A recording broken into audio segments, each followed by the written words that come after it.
안녕하세요. 저는 공기업에 다니며 두 딸을 키우고 있는 30대의 돌싱녀입니다. 저는 이혼을 통해서 결혼이라는 게 가족 간의 결합이라는 것을 뼈저리게 알게 된 사람이에요. 저와 남편의 사이가 좋거나 나쁘거나를 떠나서 시댁이나 친정의 일이 벌어지면 상대편에도 영향을 끼칠 수 있다는 걸 결혼하고 나서야 알게 된 거죠. 남편과 저는 평범한 직장인으로 두 딸을 키우면서 잘 지내고 있어요. 저는 아이 양육을 위해 육아휴직을 하기로 했었지만 시댁의 요구로 일을 그만두고 경단녀, 경력단절 여성이 되었어요. 아이가 어느 정도 크고 나면 다시 일을 하리라 생각했기 때문에 중간에도 틈틈이 공부도 하고 교육도 받았어요. 그게 아니었으면 이혼하고 저도 어떻게 되었을지. 남편은 둘째 아들로 시댁에서는 남편을 그리 귀하게 여기는 눈치는 아니었어요. 왜냐면 시댁 자체가 장남, 장손에 대한 기대가 큰 집안이었거든요. 뭐든 첫째한테만 몰아주는 집, 그런 집이었거든요. 솔직히 그런 집안의 둘째, 그것도 아이들이 모두 딸인 집은 그리 중요한 역할은 아니잖아요. 저는 그게 오히려 더 좋았어요. 시댁에 관여할 일 없이 저희끼리만 집을 잘 꾸려가면 될 일이니까요. 시댁의 장남과 결혼했더라면 옷 입는 것부터 먹는 것까지 하나하나 간섭이 들어왔을 테니까요. 그런 면에서 치면 아예 둘째나 막내가 속 편한 건 사실이라고 생각해요. 그런데 그런 시댁에서 장남은 아주 골칫덩어리였어요. 오냐오냐 자라서 문제 일으키는 일만 할 줄 알지 문제를 수습할 줄 모르는 게 이 집 장남이었어요. 게다가 제가 결혼했을 때는 남편 결혼식 부조까지 갖고 날라버렸으니 말 다 한 셈이죠. 결국 그때 결혼식 비용도 모두 시부모가 대신 내줬어요. 결혼식 당일에는 몰랐지만 결국에는 다 알게 되더라고요. 남편이 슬쩍 그렇게 이야기하며 집에 돈 드는 일은 당분간 자제하자고 했을 정도니까요. 사람하고 시비 붙어서 깽값 물어주고 돈 빌렸다는 사람 오면 돈 갚아주고 그 엄청난 사건 사고들은 시부모와 남편이 모조리 뒤처리하곤 했어요. 당시 저는 20대 후반으로 결혼이라는 게 둘이서만 하는 거라고 착각하던 꿈 많은 여자였죠. 앞으로의 일을 전혀 예상치 못한 저는 그때까지만 해도 정말 행복한 여자였어요. 보이지 않는 곳에서 남편과 시모가 아주버님 뒤처리를 하는 것을 알았을 때는 정말 돌아버리겠더라고요. 남편 시댁이 다 하는데 왜 네가 돌아버리냐고요? 말도 마세요. 결혼 후에는 저한테도 그 뒤치다거리를 맡기더라고요. 세상에 날벼락도 이런 날벼락이 없었어요. 그럼 제가 결혼 후 처음으로 아주버님의 싸지른 똥을 치우다 완전 화나서 머리에 뚜껑이 열린 날이 있었어요. 결혼하고 얼마 안 됐을 때였어요. 그때는 저와 남편이 둘 다 돈을 벌고 있을 때였는데 남편이 어느 날부터인가 굉장히 초조한 기색으로 핸드폰만 계속 뚫어져라 쳐다보더라고요. 벨소리가 나면 황급히 화면을 받다가 원하던 사람이 아니면 곧 시무룩해지고 이상하잖아요. 누가 봐도 이상한 상황에 저는 남편이 바람을 피우나 했어요. 그런데 이렇게 대놓고 의식하는 게 이상했죠. 그래서 남편에게 슬그머니 물어봤어요. 당신 요새 이상해. 무슨 일 있어? 전화기만 내내 쳐다보고 꼭 기다리고 있는 사람처럼 굴어? 어? 아니야, 그런 거 아니고 형님 전화 좀 기다리고 있었어. 아주버님? 왜? 무슨 일 있어? 그러면 기다리지 말고 당신이 전화 먼저 해보면 되지. 왜 전화를 기다려? 바쁜지 전화를 안 받네. 분명 금방 연락 준댔거든. 근데 연락이 없으니까 계속 신경 쓰이게 돼. 저는 순간 흠칫했어요. 금방 연락을 준다고 해놓고 사라진 아주버님. 남편에게 듣던 아주버님의 사고 후 행동과 동일했거든요. 혹시 당신 아주버님한테 돈 같은 거 빌려주고 그런 건 아니지? 아니야, 돈을 왜 빌려줘. 그런 거 아니니까 걱정하지 마. 그런데 어떻게 걱정을 안 해요. 이렇게 대놓고 안절부절 못하는 남편을 보고서 결국 제가 집요하게 추궁하자 남편이 충격적인 사실을 털어놓더군요. 형님이 저번에 빌려준 돈 2배로 갚아준다면서 돈을 좀 빌려갔어. 원금의 2배 정도는 거뜬히 만들어줄 수 있다고 해서. 저는 이를 악물었어요. 소리라도 지르고 싶었는데 참았어요. 남편에게 물었죠. 그래? 얼마를 빌려줬어? 화나지 않는 제 말에 남편은 용기를 얻은 듯 조심스레 말하더군요. 5천만 원 정도? 미쳤어? 5천만 원이 어디 있어서 돈을 빌려줘? 당신 결혼식 때에도 결혼식장에서 돈 다 뺏긴 거 기억 안 나? 그래서 어머님이 돈 대주셨잖아. 그리고 우리 이제 곧 첫째 아이 태어나. 빚까지 지면 우리 어떡해? 육아휴직 해도 돈 얼마 안 나올 텐데 거기에 대출까지 있으면 우리 파산이야. 돈 없다고 했더니 빌려서 갖다 주면 첫 번째 이자 내는 날 되기 전에 돈 불려서 돌려준다고 해서. 근데 내일이 이자 내는 날인데 아직 연락이 없어. 그렇게나 당하고도 또 속아버린 남편을 보며 저는 아픈 머리를 꾹꾹 눌러댔어요. 호구도 이런 상호구가 없었어요. 게다가 가족들 등쳐먹는 아주버님이라는 작자에 대한 신용도는 밑바닥을 쳤고 남편에 대한 신뢰도 조금씩 깎이는 기분이었죠. 아주버님이 그 돈 돌려줄 거라는 환상 좀 버려. 그렇게 당하고도 여태 그걸 몰라? 이제 막 이 집 식구 된 나도 아는 걸.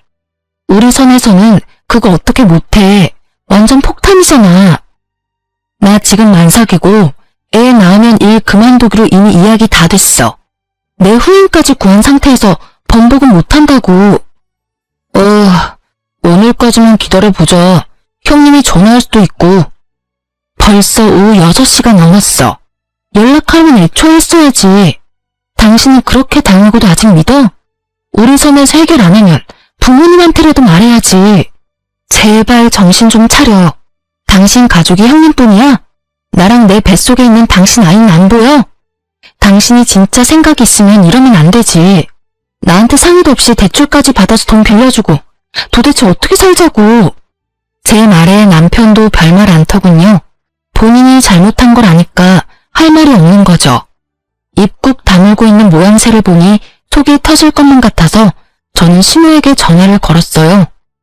어머님, 드리기 어려운 말씀이긴 한데 아주버님이 남편 이름으로 대출받아서 가지고 가서는 약속한 날짜가 됐는데도 안 돌려줘요. 그걸 왜 나한테 전화하니? 네 남편이 빌려준 걸 왜 나한테 이야기하냐고. 그게 저희 이제 막 결혼해서 돈도 없고 남편은 결혼식 때도 아주버님한테 돈 뺏겨서. 그래서 우리가 해줬잖니? 그리고 우리 집 장남이 사업한다고 그러는데 그게 그렇게 아까운 일이니? 네가 우리 집에 시집 왔으면 이것부터 기억해라. 우리 집은 무조건 장남이 우선이야. 어쨌든 돈 빌린 건 나한테 이야기하지 말고 네 아주버님한테 해. 아주 지랄을 떠는 시모를 보며 저는 눈앞이 캄캄해지는 기분이었어요. 시모가 지랄 떠는 것도 이해는 갔어요. 시댁도 아주버님에게 돈 뜯긴 게 1억 넘는다는 이야기를 들었거든요. 그런 자식을 두고도 오냐오냐 하는 건 이해가 안 갔지만요. 결국 초조하게 굴던 게 친정 엄마에게 들켜버렸어요. 한 달 이자만 100만 원 넘게 나가는데 초조하지 않은 게 이상했죠.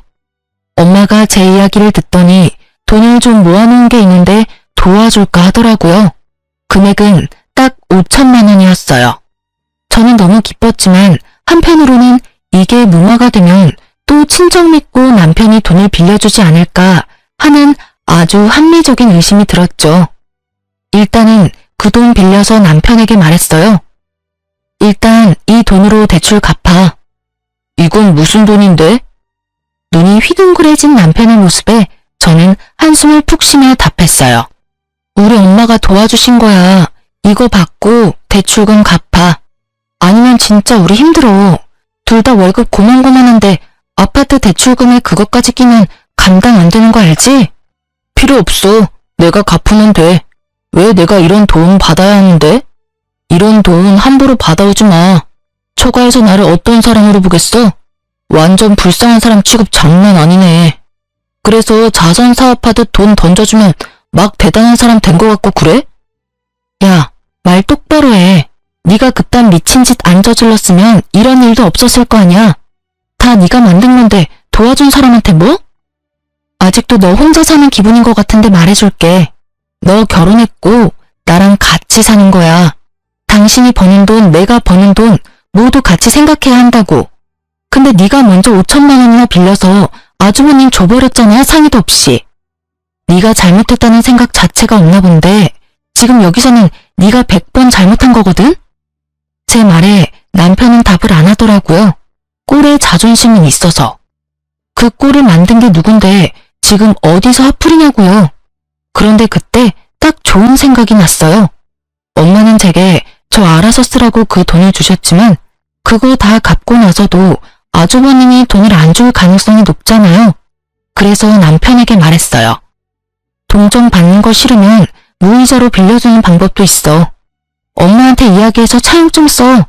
그런 거는 빌린 돈 갚는 거니까 자존심이고 뭐고 필요 없겠지. 그냥 받아 쓰는 게 자존심 상한다는 거잖아. 그러니까 빌려. 높은 이자 내지 말고 상환 기간도 길게 하고. 그럼 됐지? 제 말에 남편은 잠시 생각하는 것 같더라고요. 자기 딴에는 그게 좋은 방법이라고 생각했는지. 차용증을 써서 도장까지 쾅 찍었어요. 친정엄마 이름으로 빌려준 것이고 갚아야 하는 건 남편으로 말이죠. 그렇게 상황이 일단락되고 나서 며칠 지나 시모가 연락이 왔더라고요. 예, 빌려간 돈은 이미 없는 돈이라 생각해. 혹시 또 모르잖아. 사업이 잘 돼서 몇 배로 돌려줄지. 우리 장남이 얼마나 머리가 똑똑한데. 똑똑하긴 하죠. 가족들 돈 빼가는 수법이 아주 탁월하니까요. 저는 시모에게 그리 말할 수는 없어 웃으며 대답했어요. 걱정하지 마세요, 어머님. 그 돈 저희 친정어머니가 빌려주셨거든요. 요즘 세상에 그 이자로 돈을 어떻게 갚아요? 친정어머니가 빌려주신 건 원금만 갚으면 되거든요. 너 설마 우리 아들한테 처갓돈 빌리도록 만들었니? 네, 저희 이자가 감당하기 힘들 정도라서 어쩔 수 없었어요. 남편이 대출받을 때 형님이 금방 돌려주실 거라고 상환 기간을 짧게 하기도 했었고. 진짜? 왜 그런 쓸데없는 짓을 해? 왜 우리가 사돈에게 그런 빚을 져야 하느냐고. 이게 다 네가 계획한 거 아니니? 어머님, 계획이고 뭐고 우리는 지금 하루하루가 힘들어요. 빨리 대출금 못 갚으면 애도 못 가질 형편이에요. 아무리 이성적으로 말해도 시모 귀에는 들리지 않는 듯 했어요. 그냥 자기들이 우리 부모님에게 빚을 졌다는 그 사실이 너무 분하고 짜증이 났나 봐요. 아니 그럴 거면 본인들이 알아서 해결을 해주던가요. 전화했을 때는 그렇게 매몰차게 굴며 전화를 끊더니 그 돈 우리가 갚을 거야. 네가 그런 짓 하면 사돈이 우리를 어떻게 보겠어? 남이 이상하게 볼 건 알면서도 아주버님이 사고치는 게 고쳐지지 않을 일이라는 건 왜 모를까요?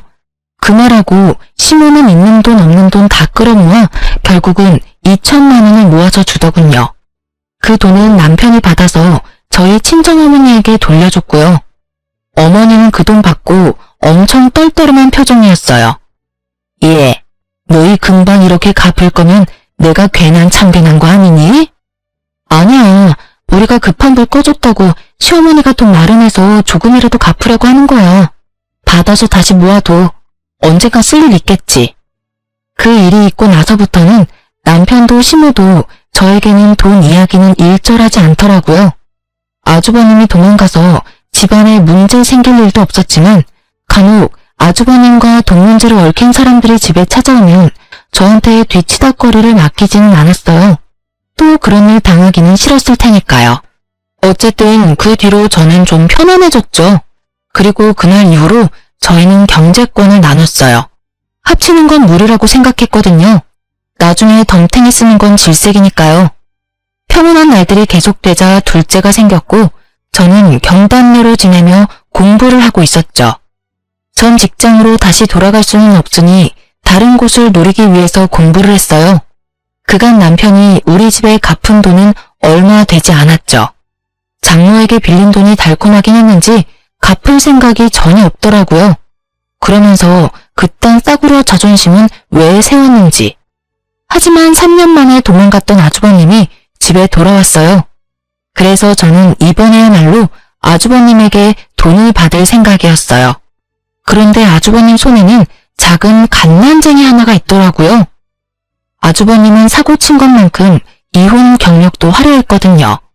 그런데 첫 번째와 두 번째 결혼에서는 아이를 낳지 않았는데 이번에는 아이가 같이 왔더라고요. 게다가 아들이었죠. 장남이 데려온 장손, 그것만으로도 시부모는 아주 좋아 죽더군요. 아주버님이 이혼을 했든 말든 아예 상관을 안 하더라고요.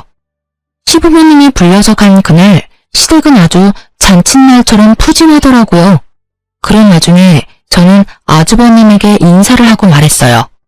아주버님, 이제 그만 저희 남편한테 빌린 돈 갚아주세요. 저희 남편은 아직도 그 돈 갚으면서 힘들게 살거든요. 남편이 말하지 못할 걸 예상하고 제가 말한 거였어요. 그런데 아주버님이 눈을 동그랗게 뜨더니 저한테 이렇게 말하더군요. 재수씨, 내가 돈을 빌린 건 내 동생이야. 엄마도 동생도 나한테 돈 돌려달라고 안 하는데 왜 재수씨가 나한테 돈을 달라고 요구해? 내가 재수씨한테 돈 빌린 건 아니잖아? 아주버님 말에 저는 기가 찼어요. 아주 개소리를 정성스레 하는 꼴을 보니 확 열을 받았죠.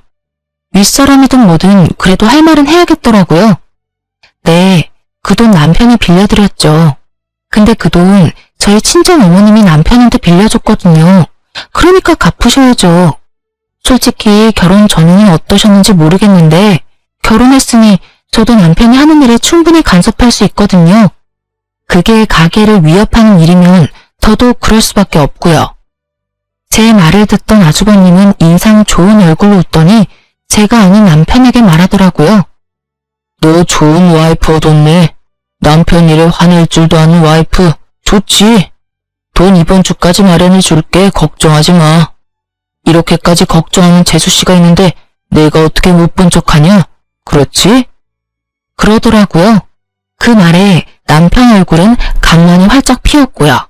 사실 2배까지는 아닌데 0.5 정도는 부풀렸지. 아쉽네. 더 맡겨놓으면 2배는 거뜬할 텐데. 그 말에 남편이 넘어갈 것 같아 저는 얼른 남편을 막았어요. 그냥 주세요. 원금만 돌려주셔도 돼요. 제 말에 아주버님은 싱긋 웃으며 알겠다고 답하더군요. 그 돈이 다시 돌아오길 바라며 저희는 집에 돌아갔고 약속날이 돼서 시댁으로 찾아갔어요. 그런데 아주버님은 없고 시모가 아이를 보고 있더군요.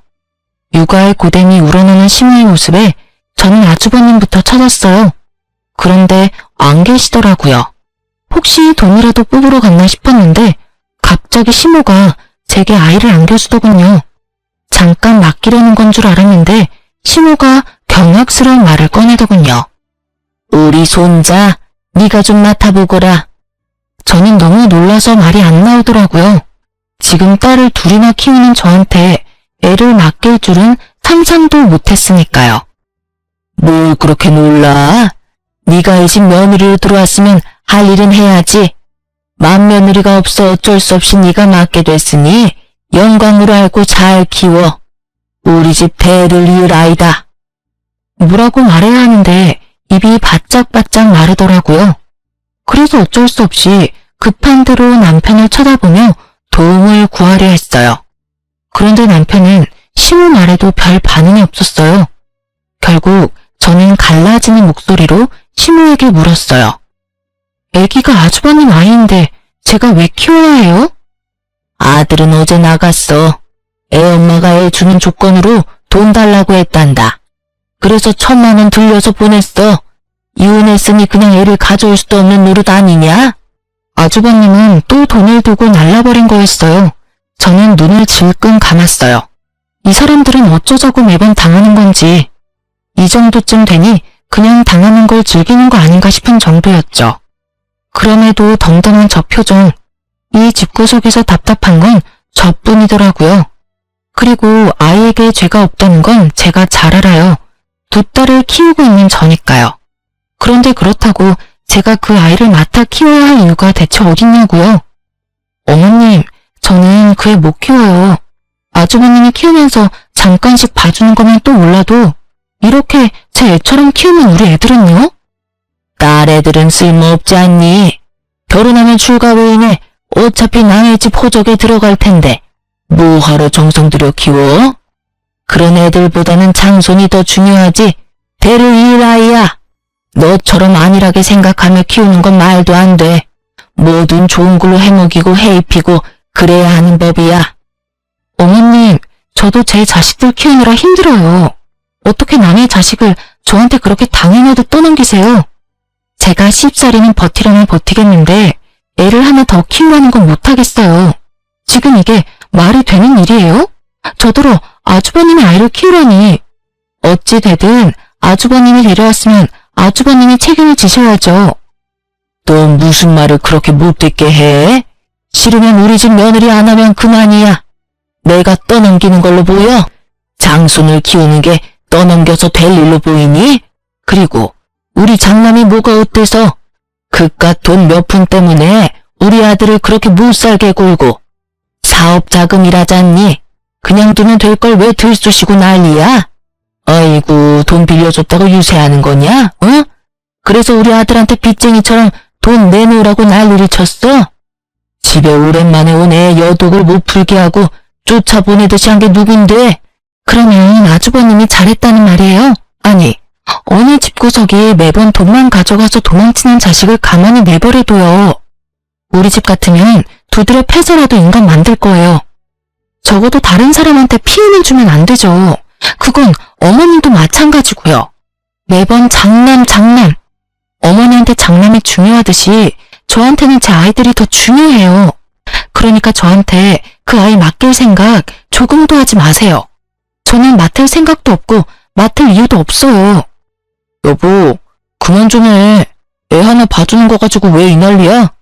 형님이건 누구이건 일단 우리 집안 아이야.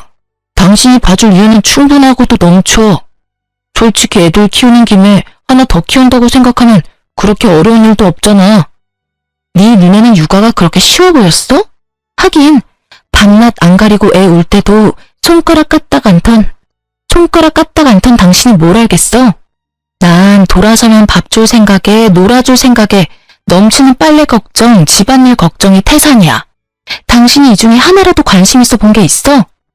매번 쥐꼬리만한 월급 가져오면서 돈 번다는 이유로 나한테 애 다 맡겨놨으니 저 갓난쟁이는 밤낮 없이 돌봐야 해.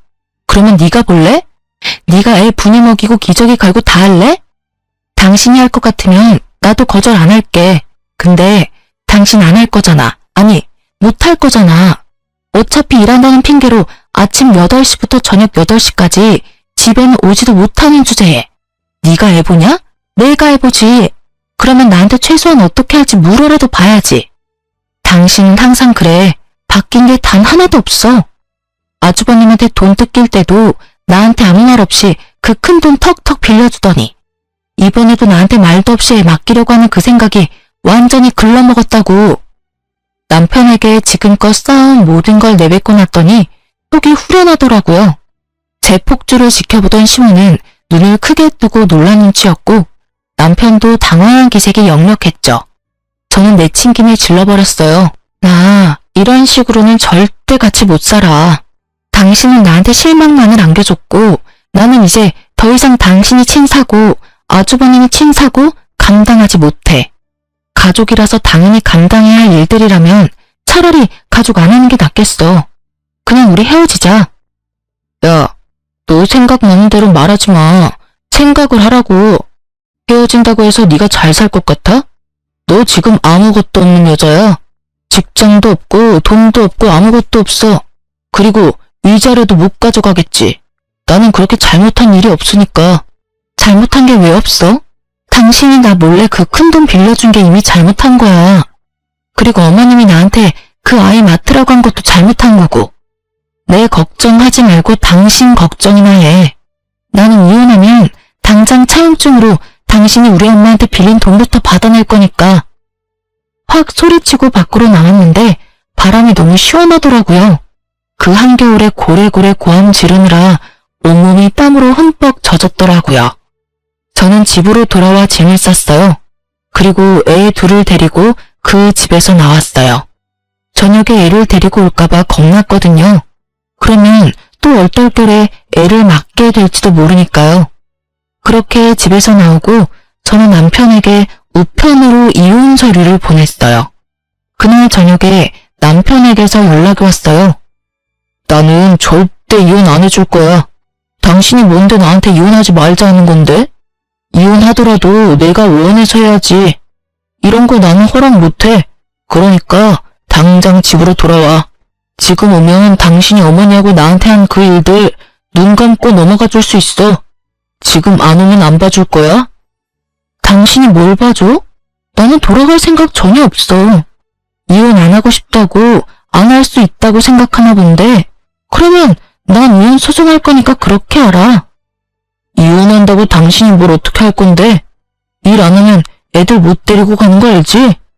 그래, 그래서 직장 구하는 중이야. 어떤 사람이 보더라도 문제 없는 직장 구할 테니까 내 걱정하지 말고 당신 걱정이나 해. 소송하면 당신이 나한테 좋아할 게 하나둘이 아닐 테니까. 아니, 애 하나 맡아달라는 게 이혼까지 할 문제야? 이해가 안 되잖아. 애 둘 키우면서 하나 더 키우는데 무슨 문제냐고. 문제 당연히 있지. 지금 애들 키우는데도 내가 이미 한계거든. 셋이나 키우라고? 내 자식도 아닌 아이를? 내가 왜 네 잘난 형님이 싼 똥 치우고 살아야 하는데?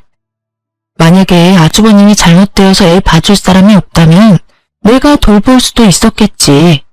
나도 그렇게 마음 모진 사람은 아니니까. 근데 이건 뭐야? 돈은 있는 대로 다 사기쳐서 뜯어가는 놈이 이번은 애 볼모로 돈 또 등쳐먹어 놓고는 애는 애들을 나한테 맡긴다고? 안 되지. 난 그건 절대로 못 해줘. 그러니까 당신이랑 나 사이에 더 이상 타협점은 없어. 알겠어? 결국 남편은 단호한 제 말에 별다른 대꾸 없이 전화를 끊었어요. 그리고 그 다음날 저희 친정으로 시모가 찾아왔더라고요. 그 애를 데리고요. 넌 어떻게 책임감이 그렇게 없어? 애는 끝까지 봐줘야지. 아직 너희 이혼한 사이도 아닌데 집까지 나가서 이렇게 찾아오게 만들고.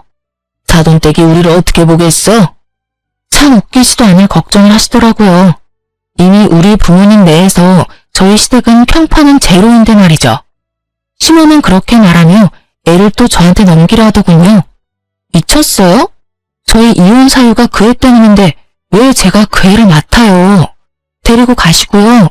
애가 아무리 봐도 아주버님이랑 안 닮은 것 같은데 그것부터 의심해 보셔야 하는 거 아니에요?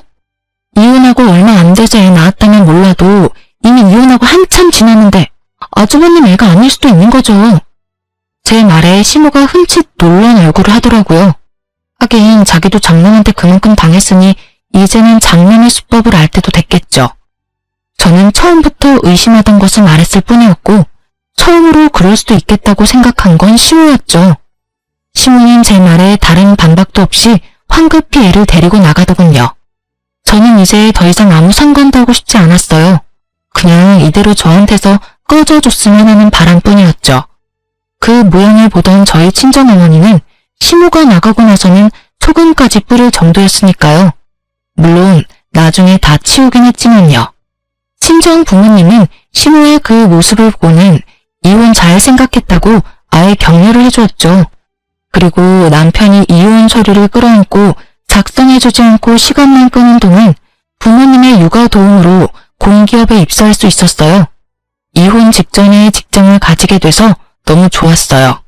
그렇게 저에게는 좋은 일들이 하나둘씩 일어나고 있을 때 시댁은 난리도 아니었더라고요. 아이가 아주버님과 닮지 않았다는 말에 시모는 그 길로 가족 확인 검사를 했나 보더라고요.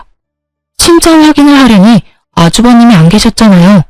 그래서 가족 확인을 했는데 전혀 다른 핏줄이었던 거죠. 혈연 관계가 1도 없는.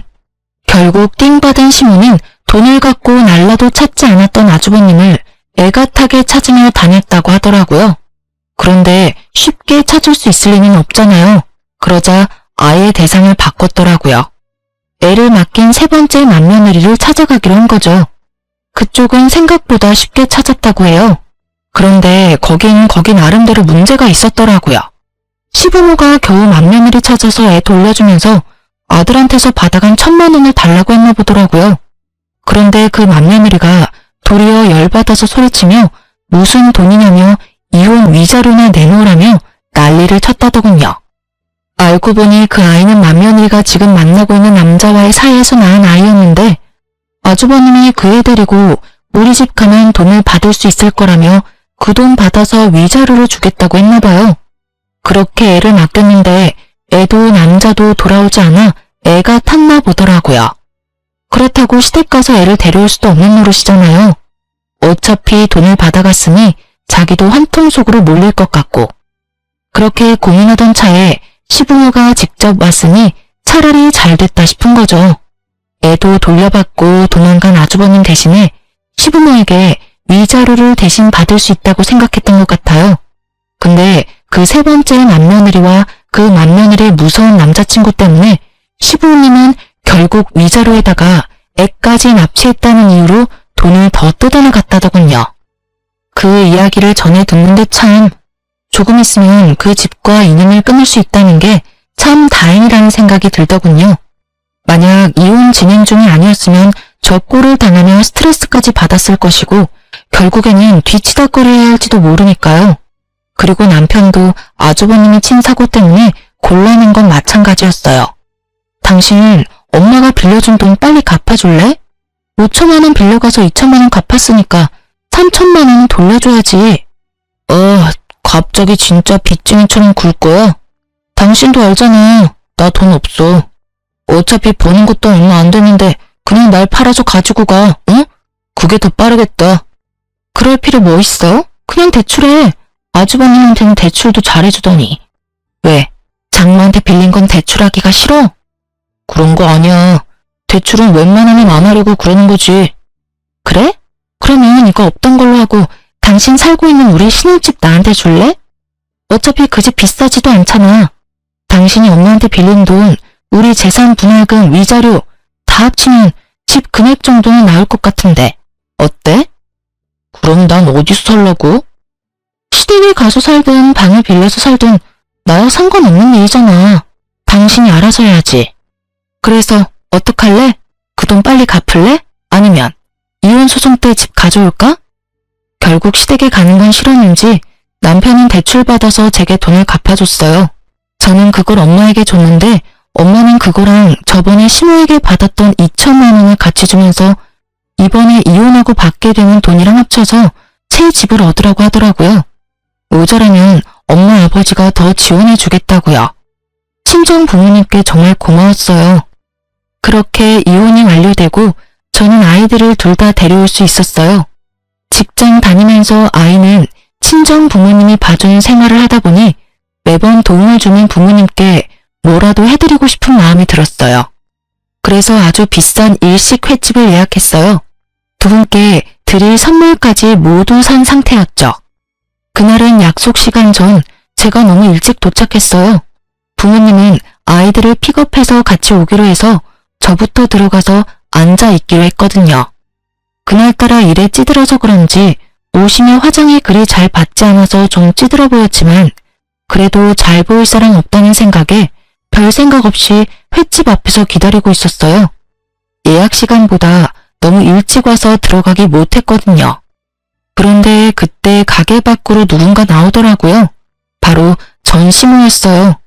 이혼 후 한 번도 만난 적 없었는데 여기서 만날 줄이야. 그런데 전시모는 그 횟집 직원 앞치마를 하고 있더라고요. 여기서 일을 하고 있나 싶었는데 전시모가 저를 발견하고는 한껏 비웃음을 띠면서 저한테 다가오더니 그러더군요. 너 여기 구인 광고 보고 왔니? 그래, 이혼하고 나가보니 살기 어렵지?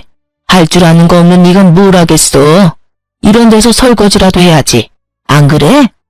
근데 너 여기서 일 못할 거야. 내가 너 일 못하게 막을 거거든. 너 때문에 우리 집 풍비박산 난 거 생각하면 지금도 치가 떨려서 잠이 안 와. 제대로 착각하고 있더라고요.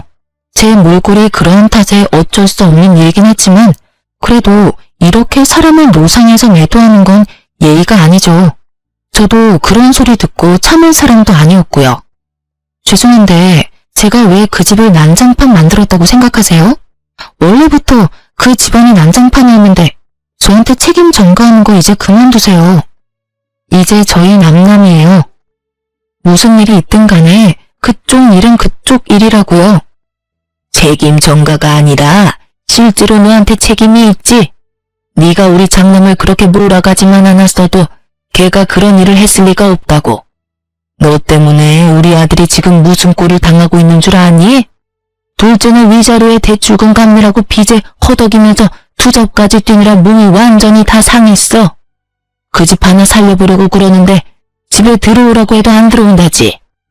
이게 네 탓이 아니면 누구 탓이야? 이혼하려면 조용히 할 것이지 아주 사람을 골수까지 빼먹어? 아주 덮어놓고 제 탓을 하는데 웃기지도 않더군요. 제 자식 잘못은 싹 덮어놓고 무고한 사람을 몰고 가다니. 참 여전히 기분 나쁜 사람이었어요. 입은 비뚤어졌어도 말은 바로 하라고. 골수까지 빼먹은 사람 저 말하는 거 맞아요? 그 집 장남 말하는 거 아니고요. 참 이 상황까지 돼서도 그 장남 사랑은 여전하시네요. 저한테 뭐라 하지 마세요. 그 집에서 지금 벌어진 일들은 모두 당신들이 다 자초한 일이에요. 솔직히 저는 가족이라는 이유로 매번 당해왔던 입장이고요. 그런데 제가 왜 이혼까지 다한 마당에 그런 이야기를 여기서 들어야 하죠? 너 여기 온 김에 내가 다 까발리고 너 여기서 일 못하게 하려고 그런다. 왜?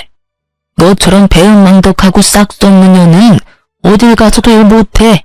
알아들어?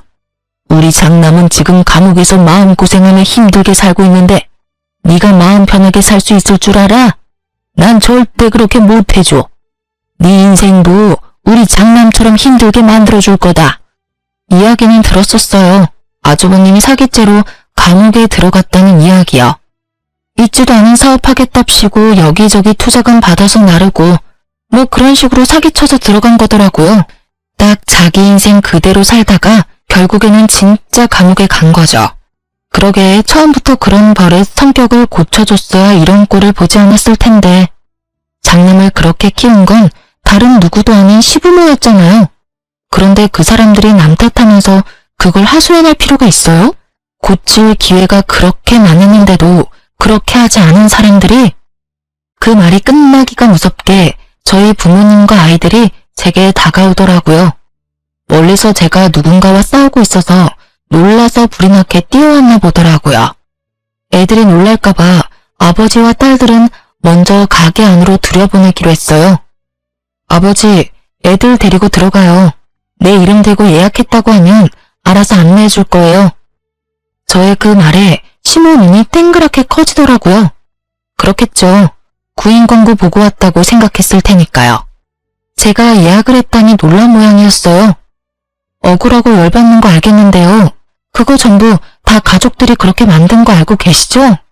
부모가 돼서 엇나가는 아들 바르게 잡아주지 못하는 거, 그것도 문제 있는 거라고 생각해요. 그리고 그 엇나가는 아들 때문에 다른 아들과 가족들이 불행해지는 걸 보고만 있는 것도 문제고요. 가족이 됐다는 이유만으로 그 사람이 일으킨 사건 사고를 처리하러 다녀야 하는 사람의 기분도 모르면서 어떻게든 장남만 생각하는 그 모습에 질려서 이혼한 거예요. 제가 왜 이혼했겠어요? 아직도 제가 애 보기 싫어서 이혼했다고 생각하세요? 당신들 그런 모습에 답이 안 나와서 이혼한 거예요. 저도 남이 싼 똥이나 평생 치우면서 살까봐 그랬어요. 보세요. 열심히 치우고 계시잖아요. 안 그래요? 제 말에 전 시모 얼굴이 벌겋게 달아오르더니 뭐라고 내뱉고 싶어 하는 것 같았어요. 그런데 그 전만큼 당당하게 나오지 못하는 건 제가 여기 예약 손님이라 그런 것처럼 보였어요. 그리고 저는 이혼하기 전에 이미 공기업 취직이 된 상태였어요. 그러니까 이런데 일하러 올 필요도 없고요. 오늘은 고생하신 저희 친정 부모님 모시고 맛있는 식사에 선물 드리려고 했던 거예요. 밥맛이 있을지는 모르겠지만요. 결국 아무 말 못하고 부들부들 떠는 아줌마를 내버려두고 저는 가게 안으로 돌아왔어요. 미리 시켜놓은 대로 제일 비싼 코스 요리를 먹고 있으니 전 시모 눈에서는 불이 활활 타오르더라고요. 게다가 음식을 서빙하는 것도 아주 불성실하고 불친절하게 하고요. 결국 저는 중간에 사장님을 불러서 저희 테이블은 서빙하는 사람을 다른 분으로 바꿔달라고 요청했어요. 사장님이 연신 허리를 굽히며 사과하더니 결국 밖에서 시모가 혼나고 있더군요. 왜 손님한테 그렇게 잡아 죽일 것 같은 얼굴을 하느냐고요. 혼나면서도 저를 흘기 쳐다보는 시모를 보니 여전히 바뀌지 않겠다는 생각이 들더군요. 그 뒤로는 그 횟집에서 더 이상 시모를 볼 수 없었어요. 아마 그 뒤로 잘렸거나 본인이 그만뒀겠죠. 결국 마지막까지 제 탓만 하던 아줌마라서 앞으로도 쭉 그렇게 살 것 같아요. 지금 생각해보면 그때 빠져나온 게 참 다행이라는 생각이 들어요. 그 꼴 보며 오래 살았을 리 없다고 생각하거든요. 제가 이혼을 겪으면서 생각한 건 생각보다 결혼이란 건 각자의 가족에 미치는 영향이 크다는 점이었어요. 그래서 지금 결혼을 생각하는 젊은 분들에게는 꼭 알려드리고 싶었어요. 왜 부모님들이 상대방 부모님과 집안 분위기를 신경 쓰는지 당연할 수밖에 없더라고요. 저처럼 이렇게 잘 알아보지 못하고 또는 별거 아니라는 생각으로 가볍게 결혼을 생각했다가는 이렇게 피보는 일이 생길 수가 있거든요. 저희 부모님도 제 결혼 때 신경을 쓰긴 했지만 그때는 아주버님의 그런 생각들을 모두 제대로 알고 있었던 게 아니었으니까요. 만약 알아볼 수 있다면 최대한 상세히 알아보고 결혼하는 것이 좋아요. 그리고 결혼을 하신 분들이라면 최대한 거리를 두시는 게 좋을 거라고 말씀드리고 싶네요. 가까우면 저처럼 이용당할 수 있거든요. 저의 결혼 생활에 그런 것을 생각하지 못한 게 흠이긴 하지만 저의 경험으로 인해서 다른 분들께 알려드릴 수 있는 기회는 생겼잖아요. 그리고 이미 그곳과는 멀리 떨어진 채 자유롭게 잘 살고 있으니까요. 혼자서 애 둘을 키운다는 건 쉬운 일은 아니에요. 편하기보다는 힘들고 평온하기보다는 전쟁 같은 날들이 더 많죠. 그렇지만 확실한 건 다른 사람의 친사고로 제가 고통받는 일은 없다는 게 중요한 거죠. 글을 쓰다 보니 참 저도 대단한 집에 있었다 싶네요. 글 읽으면서 답답하게 느끼셨다면 안심하세요. 저는 지금은 전혀 그렇지 않으니까요. 전 시댁 식구들은 본인들 스스로 판 무덤에 여전히 스스로 눕기 일보 직전이지만요. 생각보다 글이 길어졌네요. 시간 내에 읽어주신 분들에게 작은 재미, 작은 도움, 작은 위로가 될 수 있기를 바래요. 모두 즐거운 하루 보내세요.